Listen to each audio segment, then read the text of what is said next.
கிறிஸ்துவுக்குள் பிரியமானவர்களே, கிறிஸ்துவுக்குள் நண்பர்களே, சகோதரரே, சகோதரிகளே, நம்ம இன்னிலிருந்து ஒவ்வொரு நாளும் வேத வசனத்தை ஆரம்பிக்கிறதுக்கு முன்னாடி ஒரு சிறிய ஜெபம் பண்ணிட்டு ஸ்டார்ட் பண்ணலாம் அப்படிங்கிற ஒன்று ஆண்டவர் என் இருதயத்தில் கொடுத்தாரு. ஆண்டவரே, இந்த நாளை காண செய்ததற்காக மிக்க நன்றி. இந்த புதிய நாளிலே புதிய கிருபையினால் எங்களை நிரப்பும் தேவா. உடைய வேத வசனங்களை நாங்கள் வாசிக்கும் போது வாசிக்கிற எனக்கும் கேட்கிறவர்களுக்கும் கர்த்தாவே, இந்த வேதத்தின் மகத்துவங்களையும் ரகசியங்களையும் நீர் அருளி செய்யும். ஆண்டவரே, நீர் சொல்லாம உம்மை பற்றி நாங்கள் தெரிந்து கொள்ள முடியாது. நீர் வெளிப்படுத்தாம உம்முடைய வேதத்தின் ரகசியங்களை புரிந்து கொள்ள எங்களால் முடியாது. எங்களோடு பேசும் நாள் முழுவதும் எங்களோடு எங்களை காத்துக்கொள்ளுங்கள். சட்டை நிழல் எங்களை மூடி மறைத்துக் கொண்டு வழியில் பாதுகாத்துக் கொள்ளும். இயேசுவின் நாமத்தில் ஜெபிக்கிறேன் பிதாவே, ஆமென், ஆமென். சங்கீதம் 71 கர்த்தாவே, உம்மை நம்பியிருக்கிறேன். நான் ஒருபோதும் வெட்கம் அடையாதபடி செய். உமது நீதி நிமித்தம் என்னை விடுவித்து என்னை காத்திருளும். உமது செவியை எனக்கு சாய்த்து என்னை ரட்சியும். நான் எப்பொழுதும் வந்தடையத்தக்க கண்மலையாயிரும். என்னை ரட்சிப்பதற்கு கட்டளையிட்டீரே. நீரே என் கண்மலையும் என் கோட்டையுமாயிருக்கிறீர். என் தேவனே, துன்மார்க்கனுடைய கைக்கும் நியாயக்கேடும் கொடுமையுள்ளவனுடைய கைக்கும் என்னை தப்புவியும். கர்த்தராகிய ஆண்டவரே, நீரே என் நோக்கமும் என் சிறுவயது தொடங்கிய நம்பிக்கையுமாயிருக்கு. நான் கர்ப்பத்தில் உற்பவித்தது முதல் உம்மால் ஆதரிக்கப்பட்டது. என் தாயின் வயிற்றிலிருந்து என்னை எடுத்தவர் நீரே. உண்மையே நான் எப்பொழுதும் துதிப்பேன். அநேகருக்கு நான் ஒரு புதுமை போலானேன். நீரோ எனக்கு பலத்த அடைக்கலமாயிருக்கு. என் வாய் உமது துதியினாலும் நாள்தோறும் உமது மகத்துவத்தினாலும் நிறைந்திருப்பதால் முதிர் வயதில் என்னை தள்ளிவிடாமலும் என் பலன் ஒடுங்கும் போது என்னை கைவிடாமலும் என் சத்துருக்கள் எனக்கு விரோதமாய் பேசி என் ஆத்மாவுக்கு காத்திருக்கிறவர்கள் ஏகமாய் ஆலோசனை பண்ணி, தேவன் அவனை கைவிட்டார், அவனை தொடர்ந்து பிடியுங்கள், அவனை விடுவிப்பார் இல்லை என்கிறார். தேவனே, எனக்கு தூரம் ஆயிராது. என் தேவனே, எனக்கு சகாயம் பண்ண தீவிரம். என் ஆத்மாவை விரோதிக்கிறவர்கள் வெற்றி அழியவும், எனக்கு பொல்லாப்பு தேடுகிறவர்கள் நிந்தையாலும் லட்சையாலும் மூடப்படவும் கடவர்கள். நானும் எப்பொழுதும் நம்பிக்கை கொண்டிருந்தேன். மென்மேலும் உம்மை துதிப்பேன். என் வாய் நாள்தோறும் உமது நீதியும் ரட்சிப்பையும் சொல்லும். அவைகளின் தொகையை நான் அறியேன். கர்த்தராகிய ஆண்டவருடைய வல்லமையை முன்னிட்டு நடப்பேன். உம்முடைய நீதியை பற்றியே மேன்மை பாராட்டேன். தேவனே, என் சிறு வயது முதல் எனக்கு போதித்து வந்தேன். இதுவரைக்கும் உம்முடைய அதிசயங்களை அறிவித்து வந்தேன்.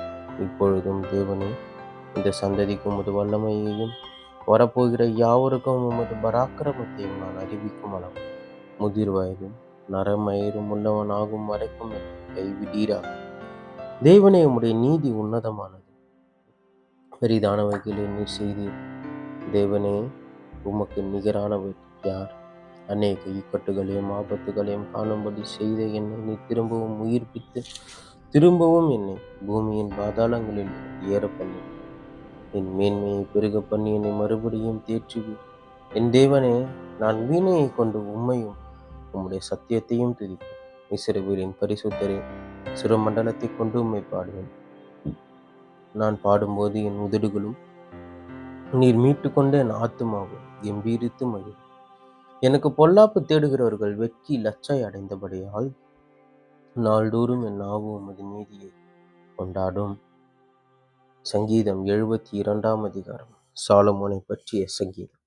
தேவனே, ராஜாவுக்கு உம்முடைய நியாய தீர்ப்புகளையும் ராஜாவின் குமாரனுக்கு உம்முடைய நீதியையும் கொடுத்தார். அவர் உம்முடைய ஜனங்களை நீதியோடும் உம்முடைய ஏழைகளை நியாயத்தோடும் விசாரிப்பார். பர்வதங்கள் ஜனத்திற்கு சமாதானத்தை தரும். மேடுகள் நீதியின் விளைவோடு. ஜனத்தில் சிறுமைப்படுகிறவர்களை அவர் நியாயம் விசாரித்து ஏழையின் பிள்ளைகளை ரட்சித்து இடுக்கன் செய்கிறவனை நொறுக்குவார்.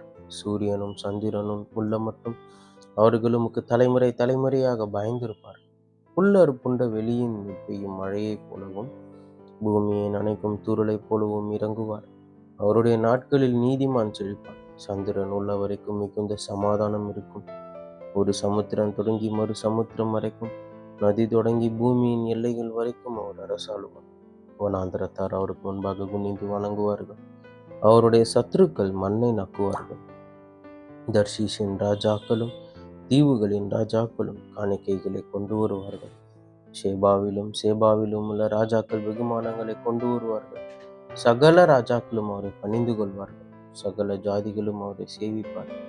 கூப்பிடுகிற எளியவனையும் உதவியற்ற சிறுமையானவனையும் அவர் விடுவிப்பார். பலவீனனுக்கும் எளியவனுக்கும் அவர் இறங்கி எளியவர்களின் ஆத்துமாக்களை ரட்சிப்பார். அவர்கள் ஆத்துமாக்களை வஞ்சகத்திற்கும் கொடுமைக்கும் தப்புவிப்பார். அவர்களுடைய இரத்தம் அவருடைய பார்வைக்கு அருமையாயிருக்கும். அவர் பிழைத்திருப்பார். சேபாவின் பொன் அவருக்கு கொடுக்கப்படும். அவர் நிமித்தம் இடைவிடாமல் ஜெபம் பண்ணட்டும். எந்நாளும் ஸ்தோத்திரிக்கப்படுவார்.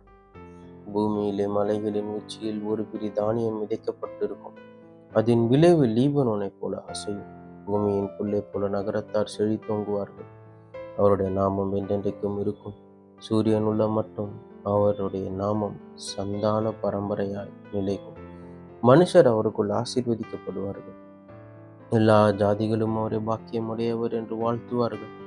இஸ்ரவேலின் தேவனாயிருக்கிற கர்த்தராகிய தேவனுக்கு ஸ்தோத்திரம் உண்டாவதாக. அவரே அதிசயங்களை செய்கிறவர். அவருடைய மகிமை பொருந்திய நாமத்துக்கு என்றென்றைக்கும் ஸ்தோத்திரம் உண்டாவதாக. பூமி முழுவதும் அவருடைய மகிமையால் நிறைந்திருப்பதாக. ஆமேன், ஆமேன். ஈசாயின் புத்திரனாகிய தாவீதின் விண்ணப்பங்கள் முடிந்தது. நீதிமொழிகள் 6ஆம் அதிகாரம். என் மகனே, நீ உன் சிநேகிதனுக்காக பிணைப்பட்டு அந்நியனுக்கு கையடித்து கொடுத்தாயானால் நீ உன் வாய்மொழிகளால் சிக்குண்டாய், உன் வாயின் வார்த்தைகளால் பிடிப்பட்டாய். இப்பொழுது என் மகனே, உன் சிநேகிதனுடைய கையில் நீ அகப்பட்டு கொண்டபடியால் நீ உன்னை தப்புவித்துக் கொள்ள ஒன்று செய். உன் கண்ணுக்கு நித்திரையும் உன் கண்ணிமைக்கு தூக்கமும் மறவிடாமல் உன் சிநேகிதனிடத்தில் போய் உன்னை தாழ்த்தி அவனை வருந்தி கேட்டுக்கொள். வெளிமான் வேட்டைக்காரன் கைக்கும் குருவி வேடன் கைக்கும் தப்புவது போல நீ உன்னை தப்புவித்துக் கொள். சோம்பேறியே, நீ எறும்பினிடத்தில் போய் அதன் வழிகளை பார்த்து ஞானத்தை கற்றுக்கொள். அதுக்கு பிரபுவும் தலைவனும் அதிகாரியும் இல்லாதிருந்து கோடை காலத்தில் தனக்கு ஆகாரத்தை சம்பாதித்து அறுப்பு காலத்தில் தனக்கு தானியத்தை சேர்த்து வை. சோம்பேறியை, நீ எவ்வளவு நேரம் படுத்திருப்பாய்? இப்பொழுதும் தூக்கத்தை விட்டு எழுந்திருப்பாய். இன்னும் கொஞ்சம் தூங்கட்டும், இன்னும் கொஞ்சம் உறங்கட்டும், இன்னும் கொஞ்சம் கை மடக்கி கொண்டு நித்திரை செய்யட்டும் என்பாய். உன் தரித்திரம் வழிபோக்கனைப் போலவும் உன் வறுமை ஆயுதம் அணிந்தவனைப் போலவும். ஏலியாளின் மனுஷனாகி ஒரு துன்மார்க்க நாகடியம் பேசி திரிகிறான். அவன் தன் கண்களால் செய்கை காட்டி தன் கால்களால் பேசி தன் விரல்களால் போதனை செய்கிறான். அவன் இருதயத்திலே திரியாவரம் உண்டு. இடைவிடாமல் பொல்லாப்பை பிணைத்து வழக்குகளை உண்டு பண்ணுகிறான். ஆகையால் சடுதியில் அவனுக்கு ஆபத்து வரும். சகாயமின்றி சடுதியில் நாசம் அடைவான். 6 காரியங்களை கர்த்தர் வெறுக்கிறார், 7 அவருக்கு அருவருப்பானவை. அவையாவன: மேட்டிமையான கண், பொய்நாவு, குற்றமற்றவர்களுடைய இரத்தம் சிந்தும் கை, துராலோசனையை பிணைக்கும் இருதயம், தீங்கு செய்வதற்கு விரைந்தோடும் கால், அபத்தம் பேசும் பொய் சாட்சி, சகோதரருக்குள்ளே விரோதத்தை உண்டு பண்ணுதல் ஆகிய இவைகள். என் மகனே, உன் தகப்பன் கற்பனையை காத்துக்கொள். உன் தாயின் போதகத்தை தள்ளாது. அவைகளை எப்பொழுதும் உன் இருதயத்திலே அணிந்து அவைகளை உன் கழுத்திலே கட்டிக்கொள். நீ நடக்கும்போது அது உனக்கு வழிகாட்டும். நீ படுக்கும்போது அது உன்னை காப்பாற்றும். நீ விழிக்கும்போது அது உன்னோடே சம்பாஷிக்கும். கட்டளையை விலக்கு, வேதமே வெளிச்சம், போதக சிச்சையை ஜீவபோதம். அது உன்னை துன்மார்க்க ஸ்திரீக்கும் இச்சகம் பேசும் நாவை உடைய பரஸ்திரிக்கும் விலக்கி காக்கும். உன் இருதயத்திலே அவள் அழகை இச்சியாது. அவள் தன் கண்ணிமைகளினால் உன்னை பிடிக்க விடாது. வேசி நிமித்தம் ஒரு அப்ப துணிக்கையும் இறக்க வேண்டியதாகும். விபச்சாரியானவள் அருமையான உயிரை வேட்டையாடுகிறாள்.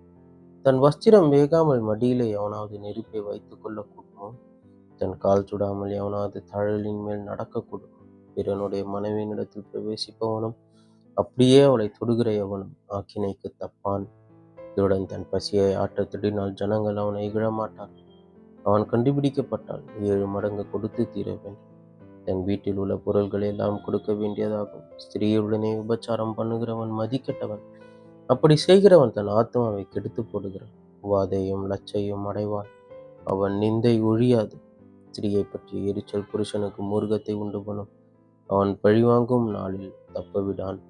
அவன் எந்த ஈட்டையும் பாரான். அநேகம் வெகுமதிகளை கொடுத்தாலும் அமர்ந்திருக்க மாட்டான் என்பதே. ஆமேன், ஆமேன்.